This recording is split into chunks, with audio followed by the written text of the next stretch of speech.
We ended our last teaching with the statement that the land rested from war, as outlined in Joshua 11:23. Now, from this statement, it appears that the Israelites had completed their task of killing all the Canaanites or driving them out of the Promised Land. However, the Bible uses a literary structure where it gives an overall summary of events and then backtracks to fill in some of the details. The first use of this technique is in the creation story. Chapter 1 of Genesis tells us that God created Adam on the sixth day. It continues with the information that God rested on the seventh day and that it was good. Then, chapter 2 goes back to provide more details about the creation of Adam. So, details are provided after the summary. The book of Joshua has the same format. The ending of chapter 11 and all of chapter 12 summarize the conquest of the land. The rest of Joshua fills in a few details as it relates how the promised land was apportioned between the 12 tribes. In this teaching, we will focus on Caleb receiving the city of Hebron as his inheritance and the tribes of Manasseh dissatisfaction with their inheritance. I'm Dan Cathcart, and this is the Promise of Rest.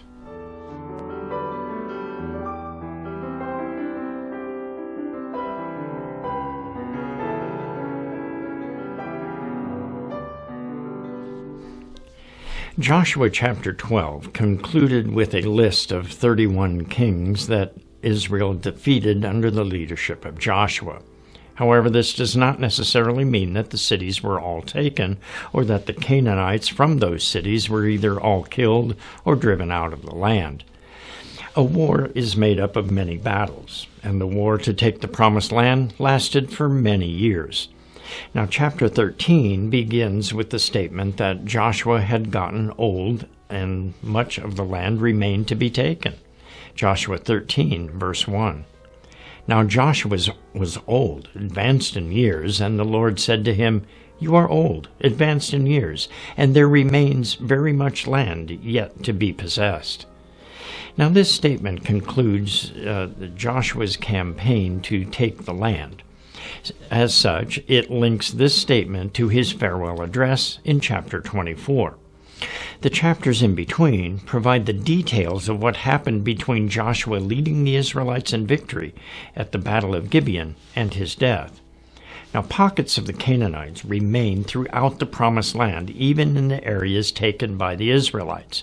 However, the two major areas that remained unconquered after the northern and southern campaigns was the region held by the Philistines on the southern coastland and the area north of the Sea of Galilee. Now, even though all the land had not yet been taken, God told Joshua to go ahead and apportion the land because he would continue to drive the inhabitants out of the land. Joshua 13, 6b through 7. I will drive them out from before the sons of Israel. Only allot it to Israel for an inheritance as I have commanded you. Now, therefore, apportion this land for an inheritance to the 9 tribes and the half-tribe of Manasseh.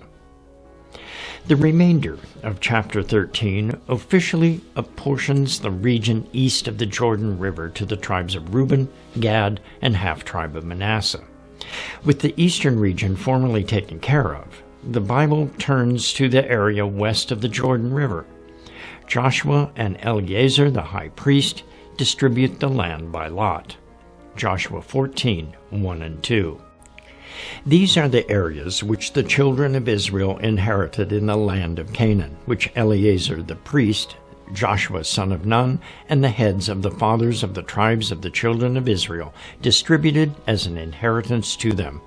Their inheritance was by lot, as the Lord had commanded by the hand of Moses, for the 9 tribes and the half-tribe. Now, since Levi would not receive a land inheritance, the tribe of Joseph was counted as 2 tribes, that is, Ephraim and Manasseh. The Levites would receive cities within each of the 12 tribe regions.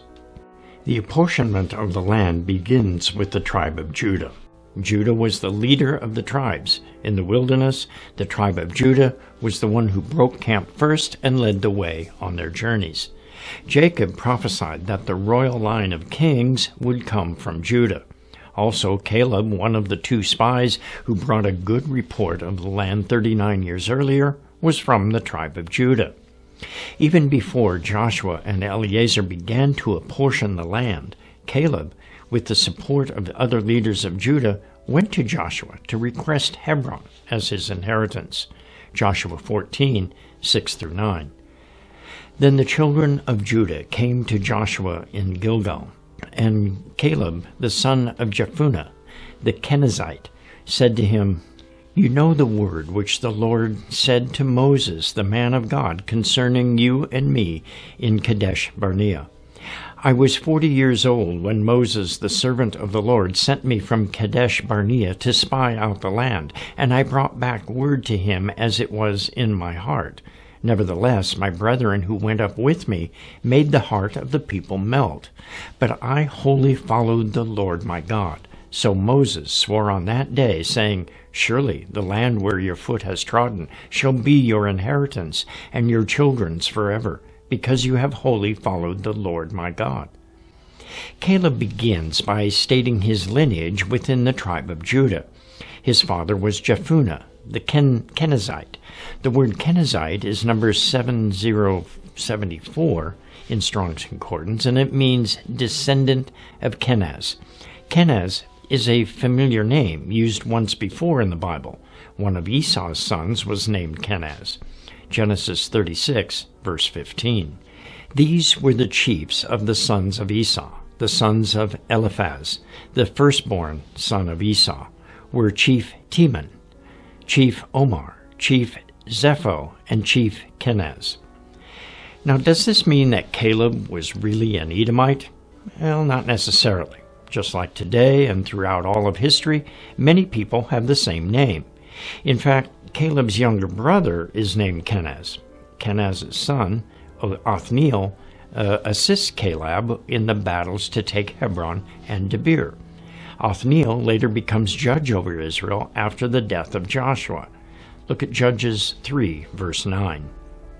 When the children of Israel cried out to the Lord, and the Lord raised up a deliverer for the children of Israel, who delivered them, Othniel, the son of Kenaz, Caleb's younger brother.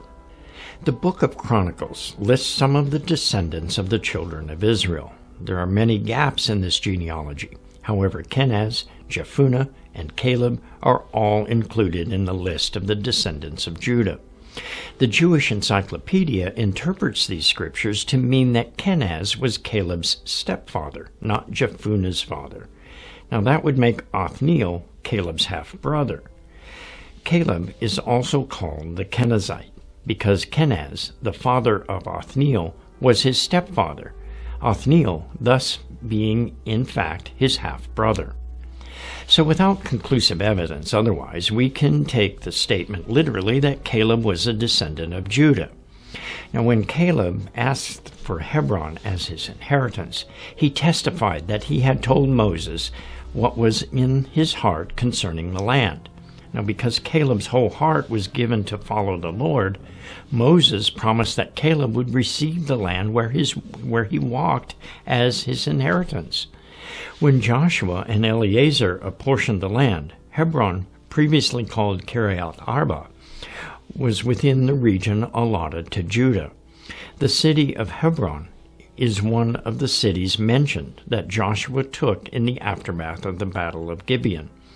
Look at Joshua 10, 36 and 37. So Joshua went up from Eglon, and all Israel with him, to Hebron, and they fought against it. And they took it, and struck it with the edge of the sword, its king, all its cities, and all the people who were in it. He left none remaining, according to all that he had done to Eglon, but utterly destroyed it, and all the people who were in it. Now in the description of the allotment of land, the Scriptures give us more detail about the battle to take Hebron. In this battle, Caleb led the fight. Joshua 15, 13 through 14. Now to Caleb, the son of Jephunneh, he gave a share among the children of Judah, according to the commandment of the Lord, to Joshua, namely Kiriath Arba, which is Hebron.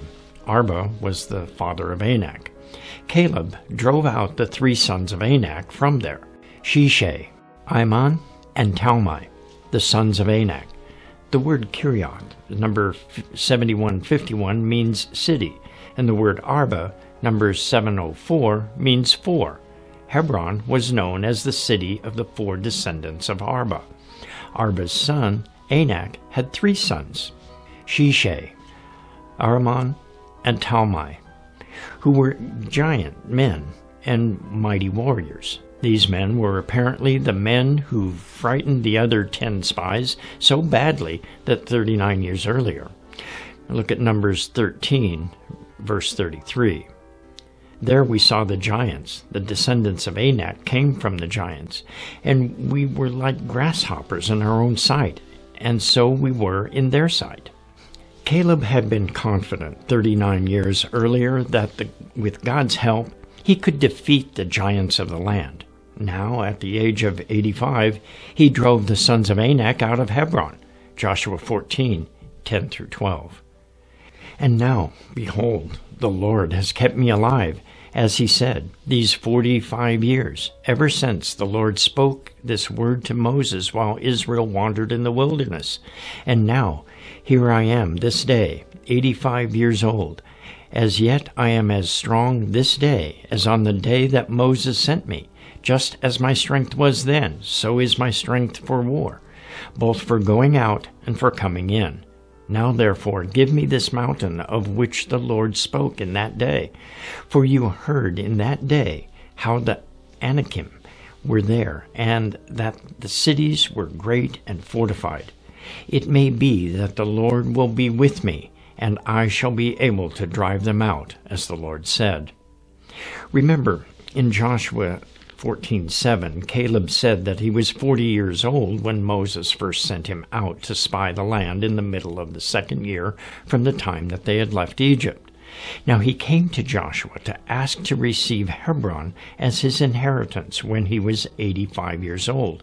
So Caleb would have been 78 or 79 when the children of Israel crossed over the Jordan River and entered the land. It was 6 or 7 years later that Caleb asked to receive Hebron. At that time, the Israelites were still encamped at Gilgal. And we can see that these battles to take the land took place over several years. After taking Hebron, Caleb led his division of fighting men to the nearby city of Debir, also known as Kiriath Sepher. He issued a challenge to his forces to see who would rise up as a leader. Joshua 15 through 17. Then he went up from there to the inhabitants of Debir. Formerly the name of Debir was Kiriath Sepher. Now, and Caleb said, He who attacks Kiriath Sepher and takes it, to him I will give Akshah, my daughter, as wife. So Othniel, the son of Kenaz, the brother of Caleb, took it, and he gave him Akshah, his daughter, as wife. Caleb's nephew Othniel rose to the challenge and took the city. Now this is the first mention of Othniel. Akshah was apparently happy with this choice and willing to marry Othniel. She persuades Othniel to ask Caleb for a particular field. However, Othniel doesn't do the asking. He leaves it to Akshah, Joshua 15, 18 through 19. Now it was so, when she came to him, that she persuaded him to ask her father for a field. So she dismounted from her donkey, and Caleb said to her, What do you wish? And she answered, Give me a blessing, since you have given me the land in the south. Give me also springs of water. So he gave her the upper springs and the lower springs. Akshah goes to her father and asks for a field that has springs of water. The land in the south was especially dry. Having springs of water would ensure that the land would produce crops and adequate grazing land. When God told Israel that the promised land wasn't like Egypt with its great Nile River, instead it needed to rely on rainfall that God would provide. Deuteronomy 11 through 14. And it shall be that if you earnestly obey my commandments, which I command you today, to love the Lord your God and to serve him with all your heart and with all your soul, Then I will give you the rain for your land in its season, the early rains and the latter rains, that you may gather in your grain, your new wine, and your oil. The rainfall that God would provide is not the same as the springs of water that Jashua asked her father to give her. However, these two are comparable. Both provide the water that is necessary for life. The word used for spring in Joshua 15:19 is gula, number 1543, meaning a fountain or bowl. It is a word that is rarely used in the Bible. It's only translated as spring in this account recorded in Joshua and repeated in Judges. In 1 Chronicles and 2 Kings, gula is translated as bowl, describing an architectural feature of the temple. In Zechariah, it is again translated as bowl, but this time referring to the bowls of the golden lampstand in Zechariah's vision. Look at Zechariah 4:2-3. And he said to me, "What do you see?" And so I said, "I am looking, and there is a lampstand of solid gold with a bowl on top of it, and on the stand 7 lamps with 7 pipes to the 7 lamps. 2 olive trees are by it, one on the right of the bowl and the other on its left." In this vision, the oil from the olive tree flows into the bowls of the lampstands where it is burned to produce light. The bowls of water that Jashua asked for provide life-giving water, and the bowls of the oil provide life-giving light.